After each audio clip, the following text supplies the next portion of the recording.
안녕하십니까. 호크로 투자는 쇼킹 부동산입니다. 딱 4일 동안 엄청난 것이 풀립니다. 시작해 보겠습니다. 자, 어제 국토부 홈페이지에 올라온 중요한 자료가 있습니다. 바로 3080 플러스 주택공급대책 7개 법안 국토위 소위 통과라는 제목의 보도 설명 자료예요. 자, 이게 어떤 내용이냐?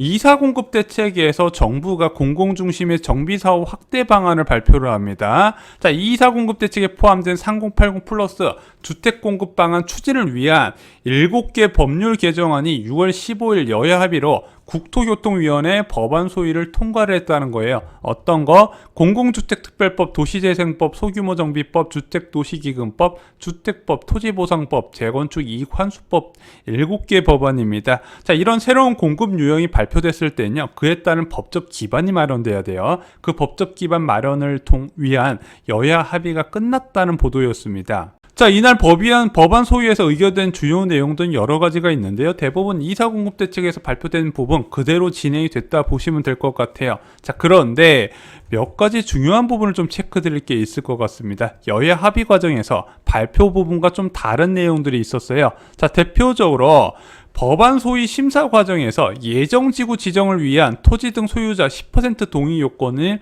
삭제가 됐어요. 대신 본지구 지정 후 3년이 경과한 구역 중 토지 등 소유주 2분의 1이 해제를 요청하는 경우 지구 지정을 해제할 수 있도록 바꿨습니다. 자, 이게 어떤 내용이냐? 도심 공공주택 복합 사업 같은 경우는요, 좀 정비 사업과 다르게 사업 진행 방식이 좀 다릅니다. 먼저 지구 지정 제한을요, 국토부나 지자체가 진행을 하게 돼요. 그럼 제한하면은 거기 토지 등 소유자가 10% 이상 동의해야 예정 지구를 지정을 하게 됩니다. 그리고 1년 이내에 3분의 2 이상 동의를 받아야 사업이 추진되는 방식이에요. 그런데 이번에 여야 합의 과정에서 이 10% 동의 받는 과정을 제외를 시켜버렸습니다. 왜 제외를 시켰냐? 통상 공공기관이 사업을 제한하는 초기 단계에서 주민 동의를 법적으로 요구하지는 않기 때문에 이번에 형평성 맞춰서 10%를 없애고 대신 해제 요건을 추가하는 방향으로 바꿨어요. 또한 이번에 이제 사업이 진행되게 되면은 토지 등 소유자가 받는 아파트 있잖아요. 원래 일반적으로 입주권이라고 표현하는데 이번 공공복합사업에서는 우선공급권이라고 이야기를 해요. 이 우선공급권에 대한 거주 의무와 전매 제한을 면제를 시켜주겠다고 합니다. 자, 그리고 오늘의 메인 주제이자 가장 중요한 거 살펴보겠습니다. 공통사항 시장관리 방안의 내용인데요. 뭐냐면은 원래 당초 개정안은 2월 5일 이후 매매계약을 체결한 자는 입주권에 해당되는 우선공급권을 제한하는 부분이 있었어요. 한마디로 2사 공급대책 발표 이후에 후보지 지역의 주택을 매수한 사람은 현금 청산 대상자가 되는 겁니다. 아파트를 못 받고 그래야 투기 과열을 막을 수 있기 때문이죠. 그런데 그것을 바꿨어요. 언제 시점?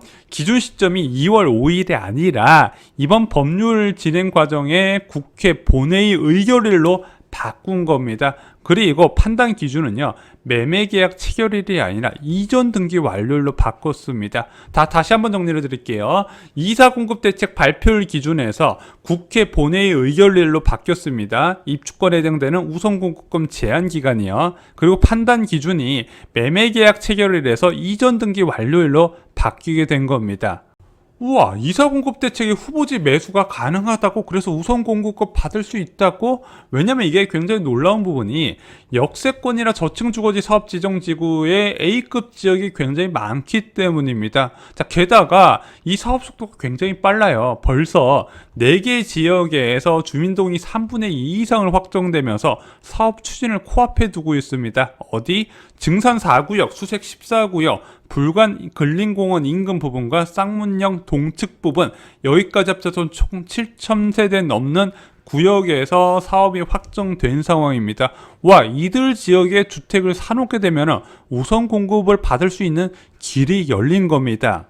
자, 여기서 3분의 2 동의를 받았다는 건 무슨 뜻이죠? 큰 의미가 있습니다. 먼저 공공이 책임지고 새 집을 지어준다는 거예요. 그리고 민간 재개발로는 꿈도 못 꾸는 수익률을 보장해주고 사업 리스크도 LH가 다 가져간다는 뜻입니다. 게다가 수익뿐만 아니라 기간 면에서도 큰 메리트가 있어요. 최대한 짧은 시일 내에 인허가를 완료해서 공급까지 진행된다는 거죠. 한마디로 토지 소유주한테는 로또 같은 일인데 이게 거래가 가능하다. 이게 어제 바로 알려진 내용이죠. 자, 먼저 해당 구역의 매매 가격 한번 살펴보겠습니다. 이런 재개발 정보거든요. 블로그 검색하시는 게 더 빨라요. 네이버 부동산에는 잘 안 나옵니다. 자, 먼저 증산 4구역 보겠습니다. 대지가 무려 42평인데 건평이 애게 20평밖에 안 되네. 8억 2천이라고 합니다. 자, 이런 매물은요, 주로 이제 대형 평수 하나 신청하고 나서 나머지는 환급금을 받는 매물이다. 이렇게 보시면 될 것 같고요. 1+1 가능한 대지 36평의 건평 86평 같은 경우는요, 보니까 14억 2천 정도 되네요. 자, 이건 그냥 패스하고, 수색 14구역 한번 보겠습니다. 대표적으로 대지집은 8.1평에 매매가 4억 3천짜리가 있고요. 대지집은 7평에 5억짜리가 있습니다. 아직 시세가 명확하게 형성된 것 같진 않아요. 일단은 대략적으로 봤을 때는 일단 엄청 싸다는 생각이 좀 듭니다. 그냥 제 느낌상으로는 일반적인 서울 지역 초기 재개발 구역의 한 3분의 2 이하 가격이라고 보여져요. 그런데 이거는 민간 재개발과 비교할 수 없을 정도로 가치가 있다 말씀을 드렸죠. 자, 쇼킹 부동산에서는 초기 재개발 투자를 권해드리지 않았습니다. 왜 그러냐?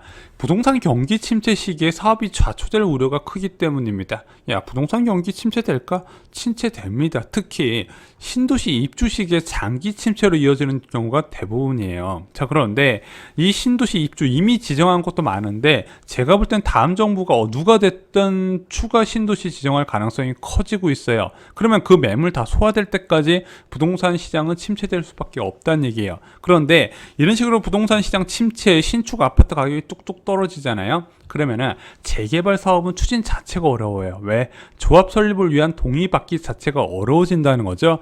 여기에 최악의 경우에는 구역 폐쇄까지 진행할 수 있다는 부분입니다. 그래서 초기 재개발을 권해드리지가 않는 거예요. 자, 그런데 이미 3분의 2 동의를 받은 이 이사 공급 대책의 지역은 달라요. 먼저 민간 재개발에 조합 설립에 해당되는 3분의 2 동의를 받았다는 거나 나머지는 공공이 알아서 다 해준다는 얘기예요. 게다가 선도사업 구역이기 때문에 혜택이 집중된다는 겁니다. 그래야 다른 구역 사업도 활성화될 거 아니에요. 자, 그럼 어떤 혜택이 집중되냐? 인허가 속도도 크게 단축시키고 아파트 착공까지 최대한 기간을 단축시켜서 만족할 만한 결과와 수익률을 제공한다는 부분이죠. 게다가 또한 좋은 점이 사업 자초 확률이 제로예요. 이거는 부동산 경기와 관련 없이 확정 이익을 약속했던 부분이고 모든 리스크는 공기업인 LH가 다 떠안는 구조이기 때문에 해당 지역의 토지주들은 대박이 난 거죠. 자, 그런데 정말 망설이게 하는 요인이 있습니다. 공공주택 복합사업 분양권, 아까 말씀드렸던 우선 입주권 6월 말까지 이전 등기하면 준대요. 자, 우선 공급권 제한기간 아까 말씀드렸다시피 국회 본회의 의결일 6월 말이라고 두리뭉실하게 되어 있습니다. 더 황당한 거는 이전 등기 완료일이라는 거예요. 아니, 매매계약 체결일 아니면은 등기 접수일도 아니고 이전 등기 완료일이라는 겁니다. 자, 일반적으로 등기 접수일 기준으로 처리를 하는데 등기 완료일 기준이라 얘가 등기 완료일이 언제 될지 모르잖아요. 일반적으로 뭐 2, 3일 된다는 사람도 있는데 저는 10일까지 된 경우 그 이상도 봤거든요. 자, 일단은 국회 본회의 의결일 일단은 국회 일정에서는 안 나와 있습니다. 현재 임시국회 개원 중이고요. 자, 6월 말에 이것을 통과시키기 위해서 임시국회를 개원한다는 얘기인데 일단 일정표에서는 안 나와 있어요. 이게 28일 날 한다는 얘기인지 29일 날 한다는 얘기인지 30일 날 한다는 얘기인지 아니면 임시국회 합의 안 돼서 다음 달로 넘어갈 수 있을 것인지 알 수가 없다는 얘기입니다. 게다가 등기 접수가 너무 많아서 처리 시간이 길어진 상태에서 만약 월말에 좀 빨리 임시국회에서 처리가 돼버리면요, 어떻게 되는 걸까요? 억을 날리는 거예요. 왜냐면은 우선 입주권을 못 받게 돼버리잖아요. 우선 분양권을. 그러면은 현금 청산 받아야 되는데 이 현금 청산 가격은 시세에 크게 못 미친다는 겁니다. 이게 너무 큰 리스크예요. 자, 그래서 지금 언론에서는 이달 등기하면 분양권 도심개발 막판 매수세 몰리냐 이런 기사가 쏟아지는데 솔직히 이거 강 큰 사람 아니면은 접근하기가 쉽지 않은 부분입니다. 그래서 제가 볼 때는 아무리 늦어도 이번 주 중으로는 등기 접수해야 될 것 같아요. 그럴 정도로 지금 급박하게 돌아갈 것이고 좀 미리 몇몇 선수들은 좀 접근을 했을 것 같긴 해요.